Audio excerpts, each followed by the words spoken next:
4 मार्च 2024, जगह गिरिडीह। झारखंड मुक्ति मोर्चा अपना स्थापना दिवस मना रही थी। मंच पर कल्पना सोरेन का इंतजार किया जा रहा था। जैसे ही कल्पना सोरेन मंच पर पहुंचती है, हेमंत सोरेन के जयकारे के नारे लगाए जाते हैं। इसी बीच कल्पना सोरेन कहती हैं कि हेमंत सोरेन और कल्पना का आप सबको जोहार।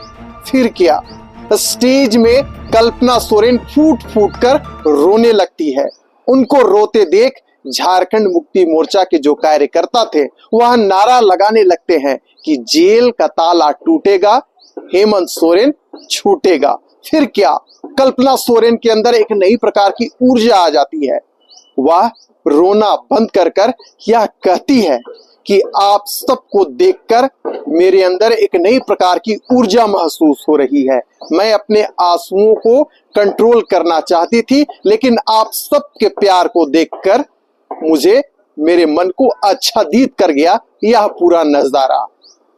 अब आप सोच रहे होंगे कि आपको यह पूरी कहानी हम क्यों बता रहे हैं। दरअसल कल्पना सोरेन प्रचार प्रसार के लिए घाटशिला में जो उपचुनाव हो रहा है उसके लिए घाटशिला पहुंची थी। वहां भी इसी प्रकार का मंजर हमें देखने को मिला, जब मंच पर रामदास सोरेन की जो पत्नी है वह वहां पर पहुंचती है और वह भी इसी प्रकार की जो उनका रोना है उसकी शुरुआत हो जाती है। आंसुओं का धार निकल रहा था और वह रोते रोते बोल रही थी कि रामदास सोरेन दा हम सबको छोड़कर चले गए, लेकिन आज उनका जो पुत्र है सोमेश सोरेन आप सबके बीच खड़ा है। उस सपने को पूरा करना चाहता है जो रामदास सोरेन छोड़कर चले गए। यानी कि कुल मिलाकर देखा जाए तो जो रामदास सोरेन की पत्नी है वह अपने बेटे सोमेश सोरेन के लिए प्रचार प्रसार कर रही थी, लेकिन उस भीड़ को देखकर, उस नजारे को देखकर, रामदास सोरेन के प्यार को देखकर, कल्पना सोरेन के सहयोग को देखकर और मुख्यमंत्री हेमंत सोरेन जो कुछ रामदास सोरेन के लिए किए उन सब को देखकर उनकी जो पत्नी है आंसुओं में डूब जाती है। कल्पना सोरेन उनका हौसला बढ़ाती है और बीच मंच से ही कहती है कि आपका बेटा सोमेश सोरेन आज इस मंच पर खड़ा है, आप उसके साथ खड़ा रहिए। फिर क्या, जो पूरा माहौल है वह बदल जाता है। लेकिन दूसरी ओर बड़े आरोप भी लग रहे हैं। भारतीय जनता पार्टी इस पूरे नजारे को लेकर चुटकी ले रही है और झारखंड मुक्ति मोर्चा पर निशाना भी साध रही है। वह कह रही है कि कई सारे जो टेक्सटाइल कंपनियां हैं वह झारखंड छोड़कर उड़ीसा में शिफ्ट हो गया। यह जो कथन है वह स्वयं भारतीय जनता पार्टी के जो प्रदेश अध्यक्ष हैं बाबूलाल मरांडी उनका है। यानी कि कुल मिलाकर जो भी नीति बनी है, चाहे नियोजन नीति हो या जो भी नीतियां अब तक झारखंड में है, उन सब को लेकर भारतीय जनता पार्टी हेमंत सोरेन के ऊपर कटाक्ष कर रहे हैं और एक ही बात को दोहरा रहे हैं कि अब घाटशिला की धरती से ही आप शुरुआत कीजिए और चंपाई सोरेन के जो बेटे हैं बाबूलाल सोरेन को जिताने का काम कीजिए। तीसरी ओर झारखंड लोकतांत्रिक क्रांतिकारी मोर्चा के जो टाइगर जयराम महतो हैं उनका भी अपना खेल है, उनका भी अपना अंदाज है।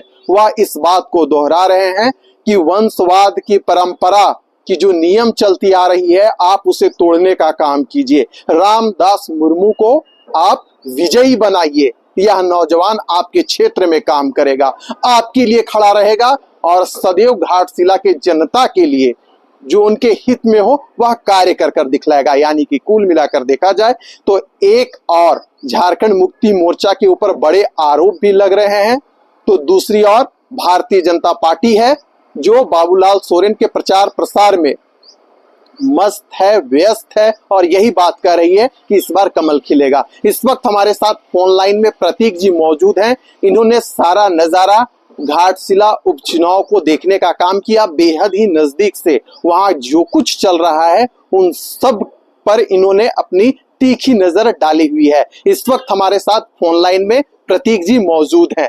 प्रतीक जी, जो नजारा देखने को मिला वह अपने आप में बेहद खास था। कई सारे आरोप लग रहे हैं, घाटशिला की जो हवा है वह बदलते हुए नजर आ रही है, क्या कुछ कहिएगा? देखिए, ये काफी भावुक क्षण था जिस समय कल्पना सोरेन और रामदास सोरेन की पत्नी वहां आई और जिस तरह से रामदास सोरेन की पत्नी के आंखों में आंसू था और जाहिर सी बात है कि सर ज्यादा दिन नहीं हुए हैं रामदास सोरेन को गए हुए। एक पत्नी का मांग का सिंदूर मिट जाता है, एक बेटे के का जो कहा जा सकता है कि बेटे के सर से बाप का छाया हट जाता है जी तो ये काफी भावुक क्षण था। और ऐसे ही देखने को आपने जो पहले बोला कि 4 मार्च को हुआ था जब हेमंत सोरेन जेल गए थे, जी तो किसी कोई बाप, किसी का बाप चला गया, किसी का पति चला गया, और जो बेटा को लेकर जो उनकी माँ को गुहार लगा रही थी, काफी शिक्षित है और काफी ज्यादा होल्ड भी रहा था रामदास सोरेन का उस क्षेत्र में, या जेएमएम का क्या है, लगातार जीतते थे और वो जीते भी थे। जी तो बहरहाल कोई भी राजनीतिक दल हो या कोई भी अपना जो दावेदारी होता है, जो अपने हक की बात होती है वो मांगता है। जी वही दूसरी तरफ आप देखें तो जिस तरह चंपई सोरेन को लेकर, चंपई सोरेन के बेटे को लेकर खासतौर पर बाबूलाल सोरेन जो है जी उसको भी लेकर कवायद तेज है। भाजपा के आला नेता आ रहे हैं, जैसा कि कल उड़ीसा के मुख्यमंत्री भी आए थे, जी और वो लोग भी अपना अपना जो, जिस तरह से आपने कहा कि टेक्सटाइल मिल्स और जो मारुति उद्योग जैसे बंगाल में लगने वाला था वो गुजरात चला गया, जी इन तरीकों की बातों को लेकर सब आरोप प्रत्यारोप का तो दौर जारी है। लेकिन इस बीच जो देखने को मिल रहा है कि जयराम महतो भी कह रहे हैं वंशवाद। जी अगर बात करें तो भाजपा में भी कई नेता हैं जिनका पुश्तैनी चल रहा है। वैसे ही अगर बिहार की बात करें, बिहार में भी तो कमोबेश अधिकांश दल में अपना उत्तराधिकारी अपने बेटे को बनाया जाता है, और इसको लेकर बाबूलाल मरांडी भी कटाक्ष कर रहे थे। बिल्कुल उनका कहना था कि ये जो है रामदास सोरेन के बेटे को मंत्री नहीं बनाया गया, जबकि हफीजुल अंसारी को मंत्री पहले बना दिया गया। उसके पहले बेबी महतो जो जगन्नाथ महतो की पत्नी थी उन्हें भी मंत्री बनाया गया। जी तो इस तरह के चुनाव के समय इस तरह का आरोप प्रत्यारोप चलता रहता है।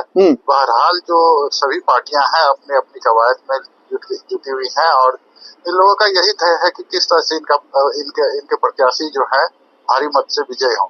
अच्छा प्रतीक जी, बाबूलाल मरांडी जी ने जो ट्वीट किया उसमें उन्होंने इस बात का बाकायदा जिक्र किया है कि रामदास जो सोरेन है उनके बेटे सोमेश सोरेन को मंत्री इसलिए नहीं बनाया गया कि वह आदिवासी समाज से आते हैं, जबकि जो हाजी हुसैन के बेटे थे हफीजुल हसन, जब मधुपुर में उपचुनाव हो रहा था उससे पहले उनको मंत्री बना दिया गया था। जगन्नाथ महतो की जो पत्नी है बेबी महतो, उन्हें भी मंत्री बना दिया गया था। बकायदा बाबूलाल मरांडी से लेकर ट्वीट कर रहे हैं, सवाल खड़ा कर रहे हैं कि एक आदिवासी समाज से जो सोमेश सोरेन है वह आते हैं इसलिए उन्हें मंत्री नहीं बनाया गया। उनके इस ट्वीट को लेकर पूरे क्या मायने निकल कर आ रहे हैं और इसका क्या असर पड़ने वाला है घाटशिला उपचुनाव में? देखिए, आप जानते हैं कि रामदास सोरेन के कितने संतान जी। जो अंदरूनी बात यह है कि गहमा-गहमी यह थी मुख्यमंत्री हेमंत सोरेन के मन में कि उनकी पत्नी को टिकट दिया जाए या उनके किसी बेटे को टिकट दिया जाए जी। इसको लेकर काफी मंथन हो रहा था, और यही वजह है कि मंत्री पद से नवाजा नहीं गया था, और इसी कश्मोकश में समय निकल गया, आचार संहिता लग गई। बिल्कुल। और यही वजह है कि उन्हें मंत्री नहीं बनाया गया। जहाँ तक मेरी जानकारी सूत्रों के हवाले से मेरे पास खबर आई है, बिल्कुल ये वजह थी। और रही बात आज जेएमएम के ट्विटर हैंडल पे भी काफी मार्मिक संदेश दिया गया है, बिल्कुल, कि एक पढ़ा लिखा नौजवान जो क्षेत्र के लिए कुछ करना चाहता है जी, काफी वेल एजुकेटेड है, इंजीनियरिंग पास आउट है, और वो अपने पिता का सपना को साकार करना चाहता है, जेएमएम के सपने को साकार करना चाहता है। बहरहाल देखिए, कल जैसे 6 नवंबर है, कल फर्स्ट फेज का इलेक्शन में जहाँ खासतौर पर बिहार में हो रहा है जी, 11 नवंबर को सेकंड फेज का भी इलेक्शन है, बिहार में भी होगा, झारखंड में भी, घाटशिला में भी होगा। थोड़ा सा इंतजार कीजिए। अच्छा, जो झारखंड मुक्ति मोर्चा है उन्होंने जो एक्स हैंडल में पोस्ट किया, चंपाई सोरेन के बेटे बाबूलाल सोरेन पर भी उन्होंने कटाक्ष कर दिया। बाबूलाल सोरेन को लेकर कहा गया कि उनके पिता पास करोड़ों रुपए हैं, कई सारे बातों को जिक्र किया गया, और सोमेश सोरेन को यह दर्शाया गया कि वह अपनी मां की आंसुओं को पोंछने में व्यस्त हैं। यह भी बताया गया कि उनके सिर से उनके पिता का जो साया है, जो छाया है, वह छूट गया। यानी कि काफी मर्माहिक संदेश उन्होंने झारखंड मुक्ति मोर्चा का जो पेज है देने का काम किया, लेकिन इस पार्टी चुटकी ली है, इस पर क्या कहिएगा प्रतीक जी? देखिए, जाहिर सी बात है कि रामदास सोरेन का ये तीसरा टेन्योर था और तीसरे टेन्योर में ये मंत्री बने जी, शिक्षा मंत्री बने। और अगर बात करें चंपई सोरेन की, चंपई सोरेन लगातार जीत रहे थे और जब भी महागठबंधन या यूपीए की गवर्नमेंट बनती थी उन्हें अच्छे पद से नवाजा जाता था। तो उनका जो जेएमएम का आरोप है कि काफी बड़े बाप के बेटे हैं, वस्तु स्थिति देखने से यही लग रहा है कि हाँ, वो मंत्री लगातार रहे।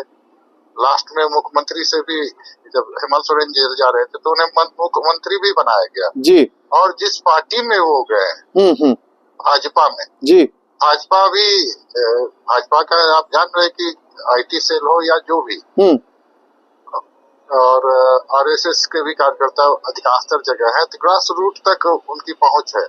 तो ऐसा नहीं कि भाजपा चुपचाप बैठी हुई, भाजपा भी अपना पूरा जोर लगाई हुई है कि किसी तरह बाबूलाल सोरेन जीते।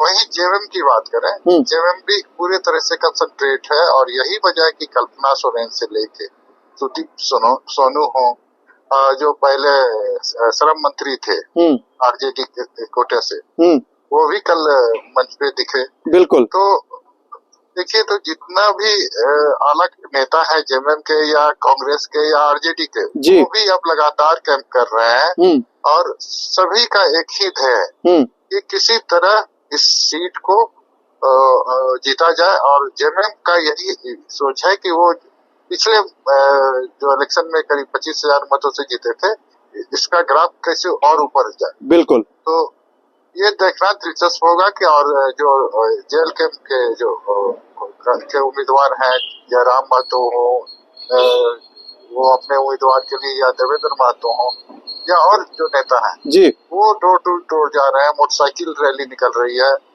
और जो बड़े दल के नेता हैं वो हेलीकॉप्टर से आ रहे हैं जी, चाहे जेएमएम के हो या बीजेपी के। बिल्कुल।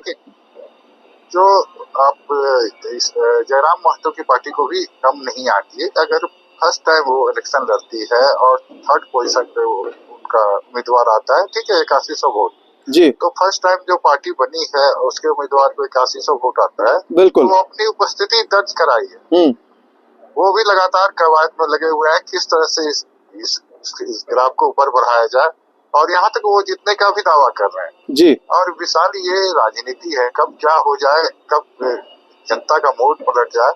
वो इलेक्शन के एक दिन पहले भी आदमी का मूड पलटता है। और किसी जनता है, जनता अपनी अदालत में किसी को भी राजा बना देती है, किसी को फकीर बना देती है। बिल्कुल। लेकिन देखना दिलचस्प होगा 14 नवंबर को कौन सिकंदर बनता है। बिल्कुल। तो इंतजार कीजिए कौन घाटशिला में सिकंदर बनेगा, या तो आने वाला समय ही बताएगा। लेकिन जिस प्रकार से कल्पना सोरेन ने धुआंधार प्रचार की, वह अपने आप में खास था और कई चीजों को उजागर कर रहा था। तो वहीं यह भी देखने वाली बात होगी जब भारतीय जनता पार्टी की जो स्टार प्रचारक हैं घाटशिला के मैदान में उतरेंगे, तो घाटशिला की जनता का मूड है किधर खिसकता है, ये अपने आप में भी बेहद खास होगा। वहीं टाइगर जयराम महतो के जो प्रत्याशी हैं, वह इस बार क्या गुल खिलाते हैं, क्या कमाल कर दिखलाते हैं, यह भी देखने वाली बात होगी। तो इंतजार कीजिए क्या कुछ होता है।